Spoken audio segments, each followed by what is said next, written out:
Cześć, witam Was w kolejnym odcinku Rowerowych Porad. Jestem dzisiaj w Zielonej Górze. Na zaproszenie Gianta przyjechałem na Demo Days. Będę testował, czy w zasadzie jeździł, bo ciężko nazwać powiedzmy 1,5 godzinną jazdę jakimś poważnym testem, natomiast będę sprawdzał 6 rowerów. Tutaj zostałem zapisany jako rekordzista, ale przez te 2 dni będzie ściśle wypełniony cały weekend. Będę pokazywał Wam kilka fajnych rowerów. Zapraszam.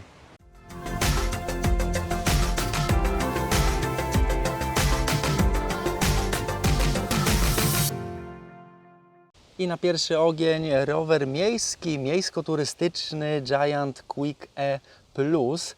Mamy tutaj, od razu zwraca uwagę w pierwszej kolejności akumulator wkomponowany w ramę o pojemności około 14 Ah. Silnik tutaj schowany na dole w mufie supportowej.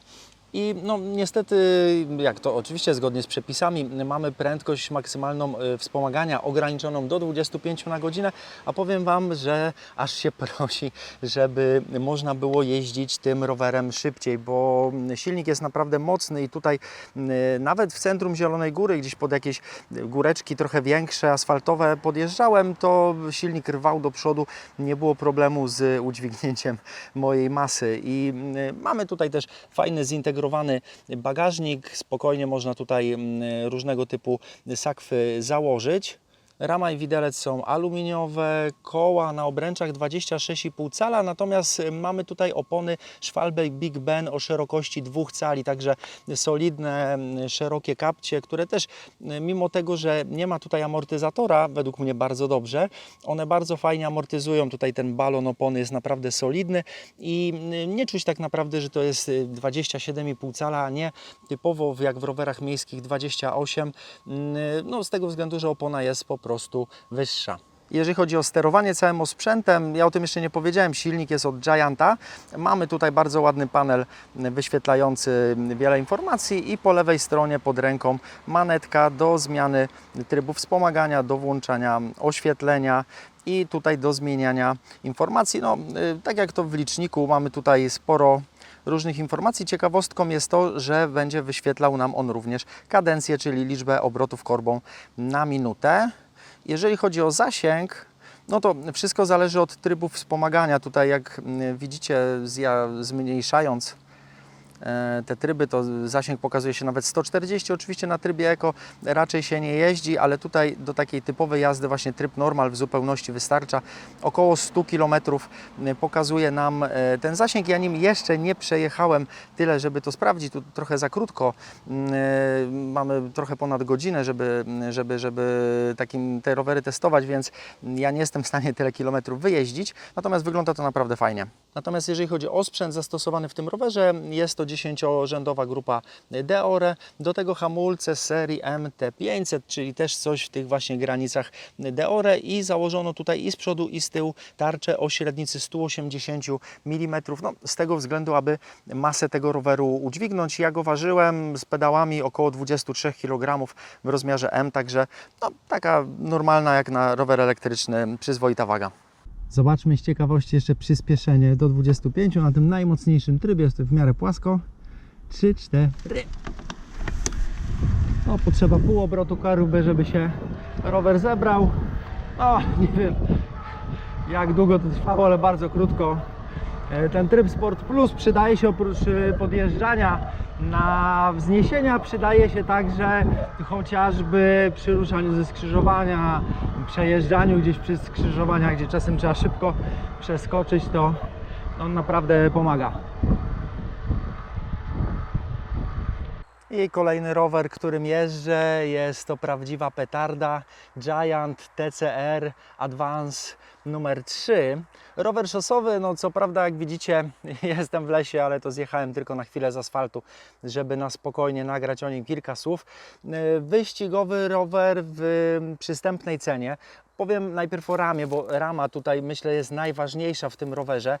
Całkowicie karbonowy widelec, bardzo ładnie poprowadzone linki, pochowane, także nawet od tylnej przerzutki wychodzi tutaj dopiero na końcu widełek, także nigdzie nam tutaj tej linki nie zaburzają. Bardzo fajnie też wprowadzone są linki tutaj z przodu nie będą nam ocierać w żadnym wypadku o ramę, także jest to fajnie zrobione. I warto dodać, mamy tutaj poszerzaną główkę ramy, Giant nazywa to Overdrive, to wydaje mi się, że to jest po prostu rozszerzająca się sterówka i bardzo masywna mufa supportowa. Tutaj support jest w systemie PressFit, też bardzo sztywno to działa i wiecie, to się tak mówi, o to tam jest takie sztywne i okej, w jakichś badaniach laboratoryjnych na pewno by to wyszło, natomiast to po prostu czuć, że tutaj nacisk na pedały jest przenoszony bezpośrednio na, no prawie bezpośrednio na koła,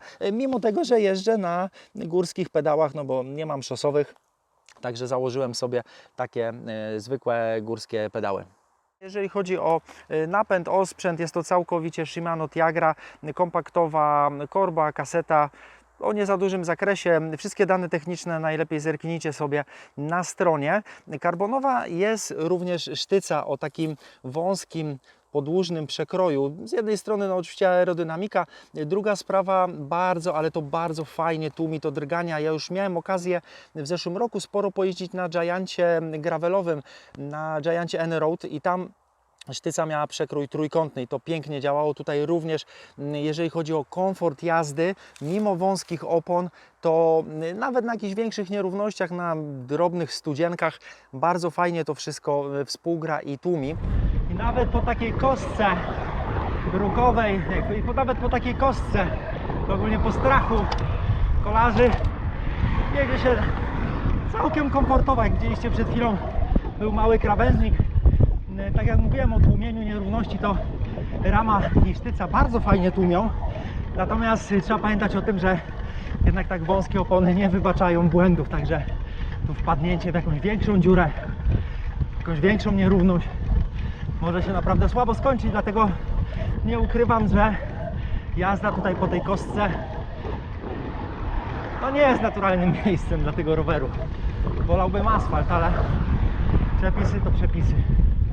Opony tutaj mają szerokość 25 mm, chociaż powiem Wam, że sprawiają wrażenie, jakby były jeszcze węższe. Nie mierzyłem tego, ale no, też bardzo fajnie niosą, toczą się po asfalcie i co najciekawsze, są to opony i oczywiście również obręcze bezdętkowe, także no, dodatkowo zmniejsza nam to masę tego całego układu, no i zmniejsza również ryzyko tego, że złapiemy gdzieś kapcia.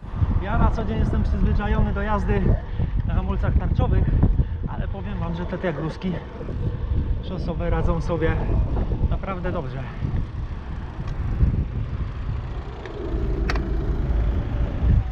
Jak on jeździ? Jeździ fenomenalnie. Powiem Wam tak, no ja na co dzień jeżdżę rowerem gravelowym, na trochę szerszych oponach, trochę bardziej zrelaksowaną pozycją za kierownicą. Natomiast tutaj to pozycja jest taka, że no, bardziej nadaje się już do ścigania, ewentualnie do trochę poważniejszych treningów. I ten rower po prostu śmiga wspaniale. Ja patrzyłem na licznik i mówię, ojej, ja w życiu, ja tak szybko bym na rowerze nie jeździł, a tu się okazuje, że właśnie węższa opona, nie za wysoka waga, bo on waży niewiele ponad 8 kg, także też waga bardzo przyjemna. I jeżeli chodzi o tą rodzinę MTZ-ów, to jest najniższy model w bardzo przystępnej cenie, on kosztuje 6300 zł, więc myślę, jak na tak fajnej karbonowej ramie jest to dobra cena, ale są też wyższe modele na 105, na Ultegrze i na Ultegrze D2, także jest tutaj w czym wybierać z tej serii.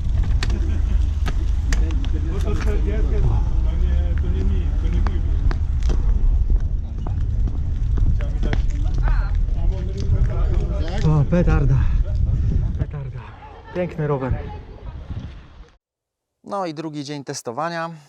Piękne zielonogórskie lasy i górki. Jednak Zielona Góra nie na darmo ma w nazwie góra. Jest tutaj gdzie pojeździć, naprawdę fajna miejscówka. No i jeżdżę teraz Giantem Trance 2.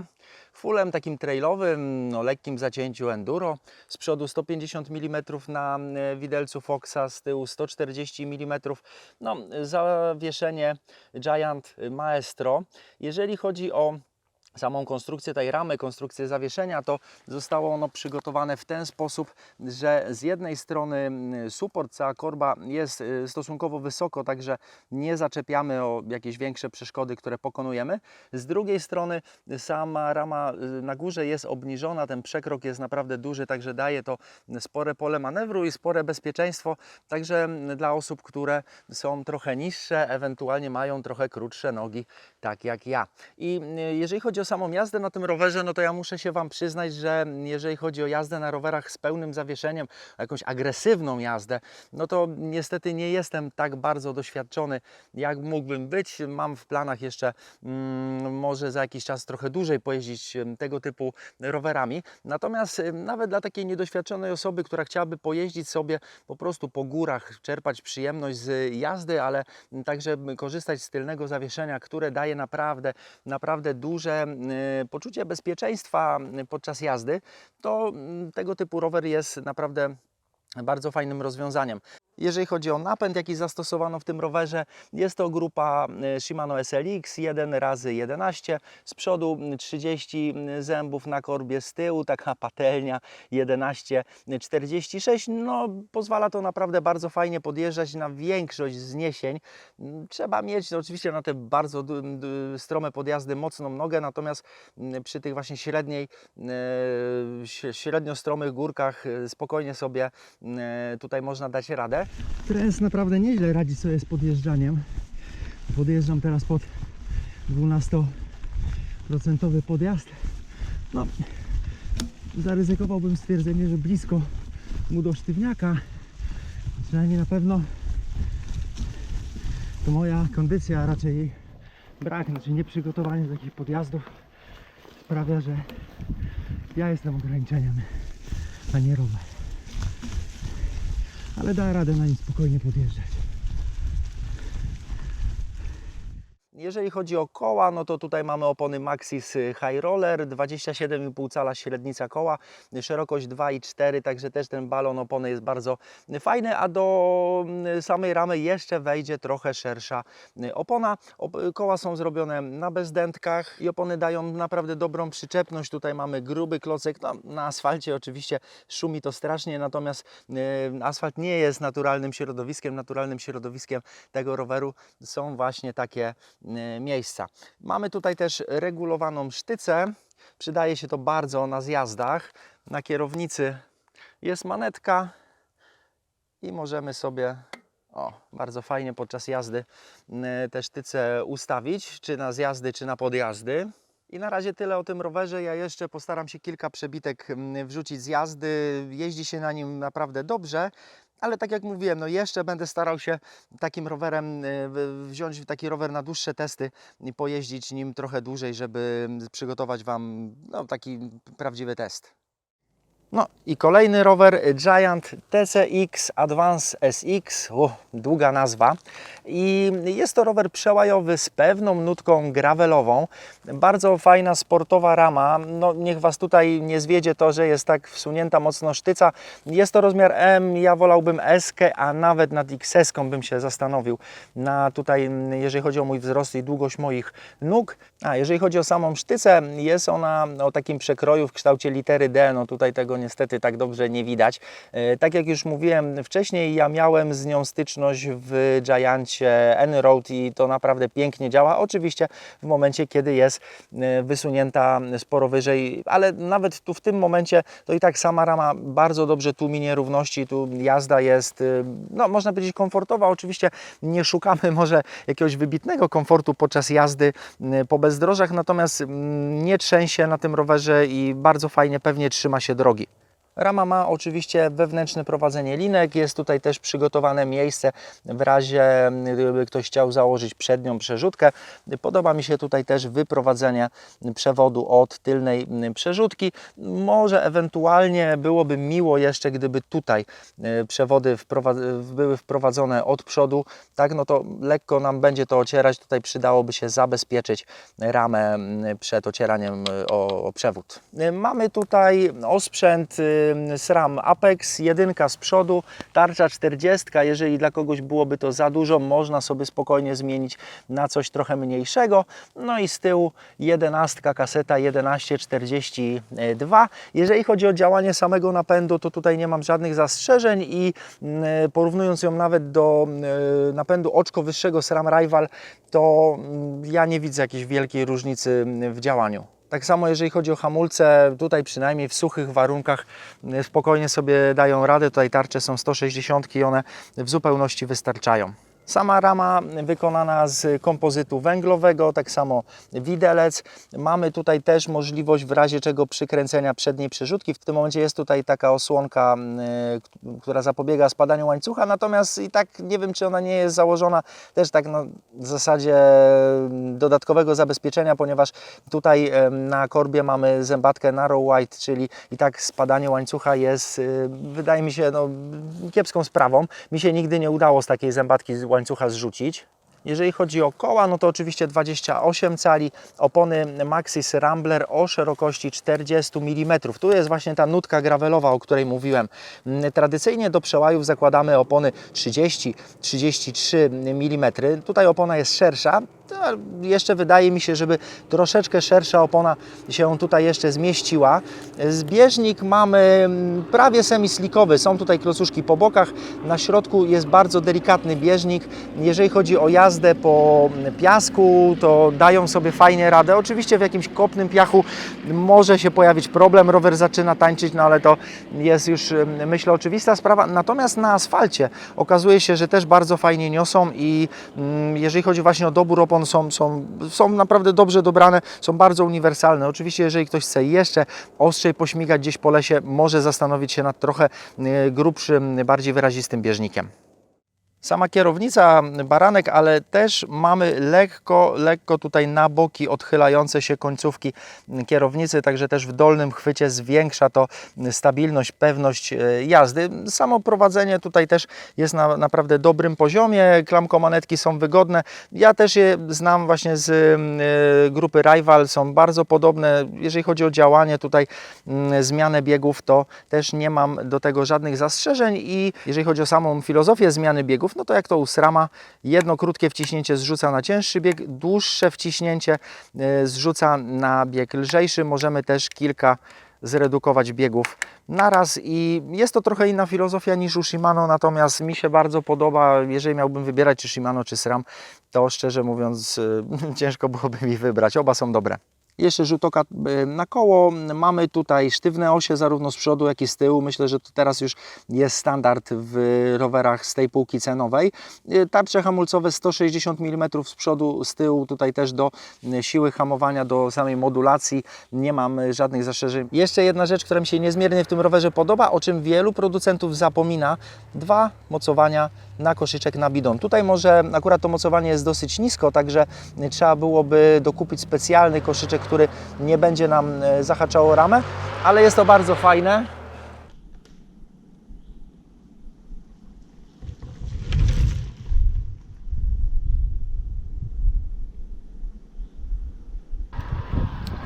I jak widzicie na załączonym obrazku, nie potrzeba fula, można na mieszczuchu po lesie też pojeździć. Wystarczy mieć mocną nogę i silnik. Śmiało daje radę taki rower.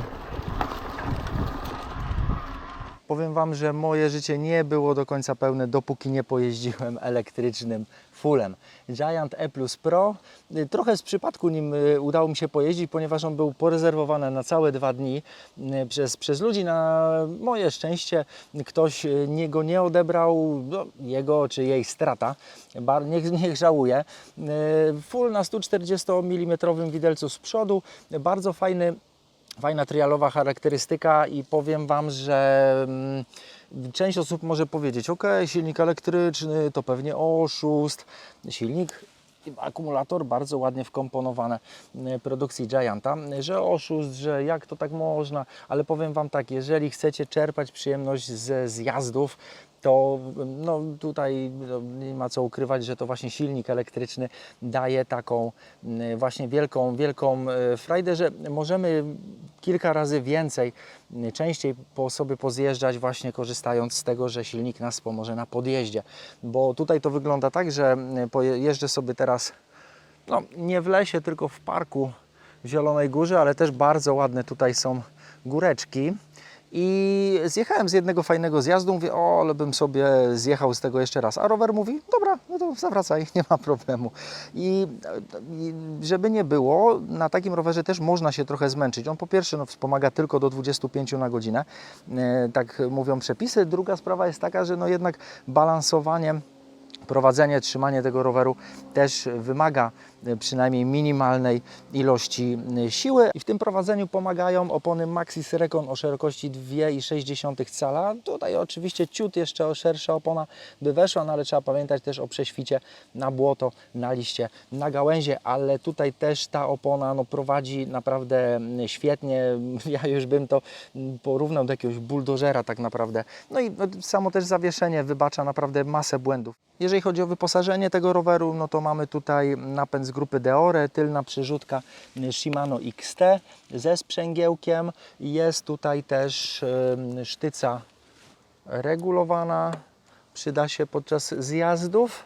I no, oczywiście takie drobiazgi jak wewnętrzne prowadzenie linek, o tym myślę, że mówić nie muszę. Natomiast też co zwraca uwagę, co jest myślę oczywiste przy tego typu rowerze, to tarcze, patelnie o średnicy 203 mm. No tutaj, żeby jednak taki rower no, waży około 23 kg, to i tak jak na fulla to jest naprawdę nie za dużo. Ten miejski rower, którym jeździłem, też ważył podobnie. Także czy tak na taką masę no, potrzeba jednak solidnych tarcz. I jeszcze taka ciekawostka, zazwyczaj rowery elektryczne, przynajmniej mi, kojarzyły się z jednym blatem z przodu. Tutaj mamy dwa blaty, także też tych przełożeń nam na podjazdy nie braknie, bo oczywiście no, sam silnik robi robotę, ale jemu też trzeba czasem trochę ulżyć i zrzucić na lżejsze przełożenie.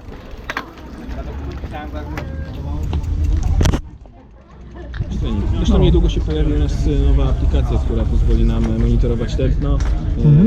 Też będzie bezpośrednio mierzyć moc, bo ten rower cały czas mierzy moc, i pokazuje nam wyświetlacza, będzie wyświetlał moc. Będzie można docelowo mocno, docelowo tętno jeździć. Fajnie. Będzie na pewno jako narzędzie treningowe. Słyszycie to? No właśnie, cisza, w zasadzie dźwięki lasu. Powiem Wam, że zazdroszczę tutaj Danielowi Szajbajkowi takich fajnych terenów tuż za miastem, a może nawet jeszcze na terenie miasta. Ja tymczasem jeżdżę ostatnim już rowerem, jest to Giant Dirt E Pro. No, nie muszę chyba dodawać, jest to sztywniak elektryczny. Tak jak w poprzednich rowerach, bardzo ładnie komponowany akumulator i silnik w środku w suporcie. No i co tutaj o tym rowerze mogę powiedzieć? Mamy tutaj amortyzator o skoku 120 mm, jest to Santur Ride-On. Powiem Wam, tak się zastanawiałem, mówię Santur, no ja wiem, no nie jestem przekonany. Okazało się, że naprawdę bardzo fajnie sobie daje radę. Jeżeli chodzi o sprzęt w tym rowerze, no to mamy tutaj napęd Shimano Deore z przerzutką XT z tyłu ze sprzęgłem. Hamulce również są z serii, to jest MT500, czyli też coś mniej więcej klasy Deore. Z przodu tarcza 203, z tyłu 180. Jeżeli chodzi o hamowanie, również nie mam żadnych zastrzeżeń. Za trakcję odpowiadają bardzo fajne opony 27,5 cala o szerokości 2,6 cala Maxxis Forecaster. No i tutaj też bardzo fajnie trzymają się drogi, to muszę przyznać, że nawet jak ja cały czas tu powtarzam, ja lubię jeździć bardziej po górach turystycznie, rekreacyjnie, ale to nawet jeżeli chciałem gdzieś trochę szybciej pojeździć, to te opony naprawdę fajnie dawały sobie radę. No i być może tutaj jeszcze ciut coś szerszego by nam weszło. Jest oczywiście też sztyca regulowana, proszę bardzo. Jest manetka estetyczna, no i tutaj na środku panel kontrolny informujący nas o zasięgu, o kadencji. i różnych innych informacjach, jak to w liczniku. Można sobie też tryb wybrać, z jakim będziemy jeździć. I powiem Wam szczerze, ja o tym rowerze nie chciałbym jakoś super dużo opowiadać. Będę puszczał Wam przebitki z tego, jak się tym rowerem jeździ, bo myślę, że to jest bardziej interesujące, bo tak powiem, jak i przy tym elektrycznym fullu, że on jeździ tak samo dobrze jak wersja bez akumulatora, bez wspomagania, natomiast jednak można nim przejechać po prostu więcej. Jeżeli chcemy bardziej nastawieni, jesteśmy na zjazdy, chcemy się namęczyć na podjazdach, czy po prostu chcemy więcej pozjeżdżać, no to ten rower daje sobie zdecydowanie lepiej radę, daje więcej możliwości. Sam tutaj ten ciężar akumulatora, silnika nie jest praktycznie w ogóle odczuwalny podczas czy zjeżdżania, czy podjeżdżania. Trakcja jest naprawdę dobra. Oczywiście lżejszy rower bez tego całego sprzętu myślę, że byłby trochę zwinniejszy, natomiast no, tak jak mówiłem, jest to rekompensowane właśnie na podjazdach.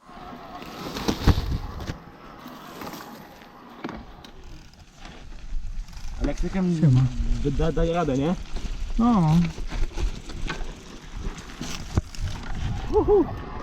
Jedzie.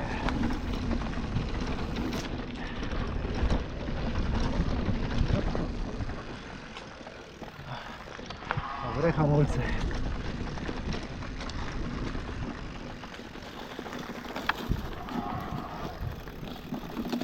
Ok, słuchajcie, ja powoli się zbieram, mam jeszcze pół godzinki, także wykorzystam je na jeżdżenie tutaj po tych lasach. Bardzo dziękuję Giantowi za zaproszenie na tą imprezę, dziękuję sklepowi Sogest za organizację, za obsługę, za grilla, za piwo bezalkoholowe oczywiście, za to, że chłopaki naprawdę i dziewczyny bardzo profesjonalnie to przygotowali. Jeżeli tylko w Waszym mieście będzie tego typu impreza, to Was bardzo, ale to bardzo zachęcam, żeby się wybrać, po prostu pojeździć sobie, poczerpać trochę radochy z obcowania z fajnymi rowerami, a tymczasem dziękuję Wam bardzo za oglądanie. Trzymajcie się, hej!